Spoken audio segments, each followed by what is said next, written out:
So we're here with Thomas More, winners of today. Coach, do you want to say something about the game? Start us off. Yeah, really proud of our team's effort. You know, it was not the most well-played game, especially at the beginning for us, and a lot of that goes to St. Vincent and the game plan that they put together to take us out of a lot of what we would like to do. You know, and we knew that going in. I mean, Coach Petruska does a great job up there, and we have a lot of respect for the program and the institution as a whole. And you know, it was our run here as a Division III. It was really an honor to be on the floor with them again one more time this season. So, you know, a lot of credit goes to them in slowing us down and making it very difficult for about 27 minutes really, the first half, and then maybe 25, about 5-minute mark in the third quarter, we started to pull away. But these guys showed a lot of resilience. Our guys did a good job. I mean, you tell me Madison's got 4 points at half, you know, and Kayla Sander hasn't hit a 3 yet. She's over 2 at the half. And we're up by 3. We got a bunch of turnovers. I know the number, but I'm not saying it because I don't want to. It'll hurt.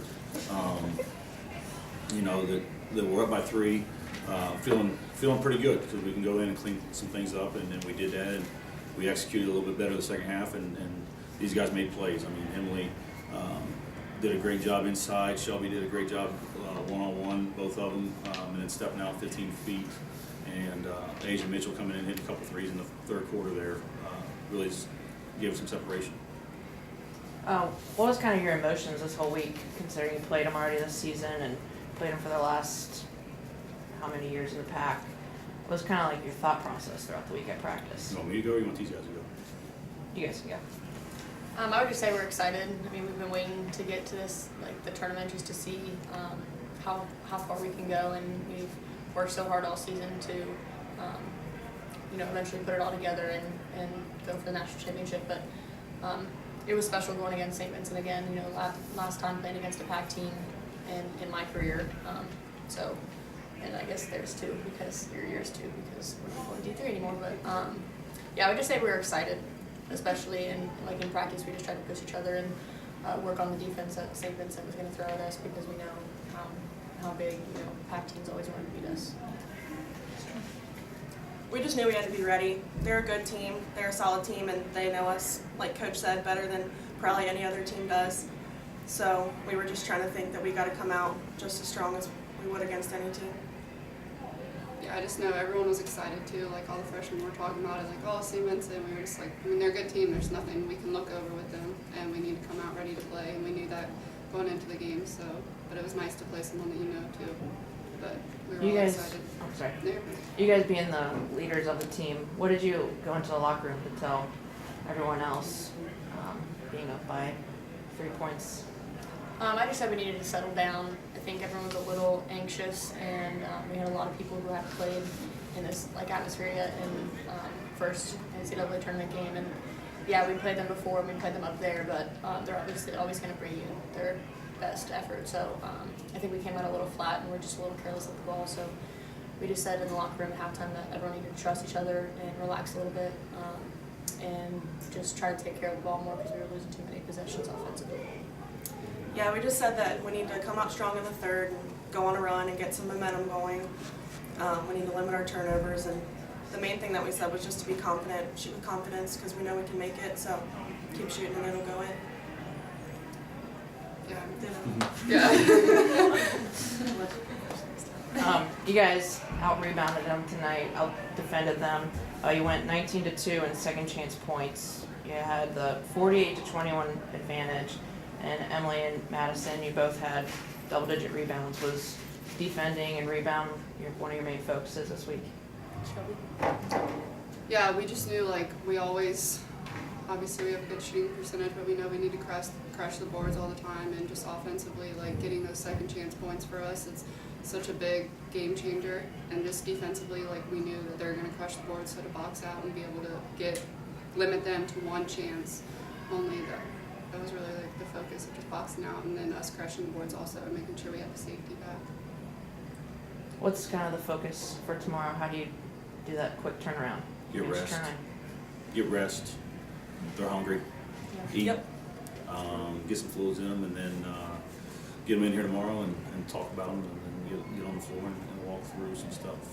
As far as I know, it's the first time we've ever played trying, especially in my time here. So we got to be ready for a battle and be ready to go and put together a 40-minute effort. You guys have anything? I have one for Coach Hands. Congrats on the win and moving Thank you. on. Thank you. The girls talked a lot about the mental changes that were made at halftime, but were there any strategic or more physical changes that you instilled in the girls going forward? Not a whole lot, because when people, coaches junk it up on you a little bit, there's two trains of thoughts: put something new in or continue to run what you've been running. And I'm a believer in running what we've been running. So we got off to a 13-3 start. I mean, don't forget that. And then we kind of went a little crazy after that with some bad decisions and turnovers, and let them get in transition so they could score. And not allow us to get stops and go in our transition. So it was a battle of wills there for a long time. Who was able to get stops and go at a pace that they wanted to, and because they wanted to slow us down, make shots so they could slow us down defensively, get their defense set, of course. And so we just talked about how we needed to compete and make better reads, better decisions, and find the open person with. And then, like these guys said, I mean, confidence is big, in this moment. Shelby and Madison, you touched on it.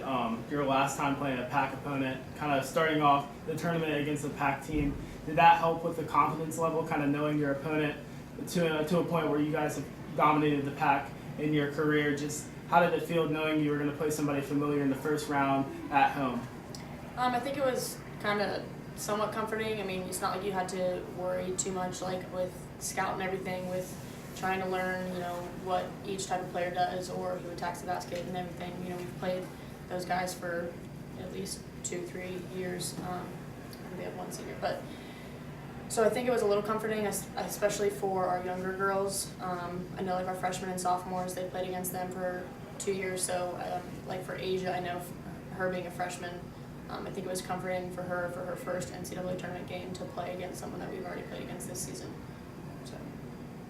Yeah, I mean, it definitely was nice to know who we're going against and to know what to expect from them, but we also know that, I mean, this was like a do-or-die situation, so they're going to give us their all and they're a good team, so we couldn't just look at it as some PAC team also, because they're a good team and we knew they were going to give us their all, so it was, yeah.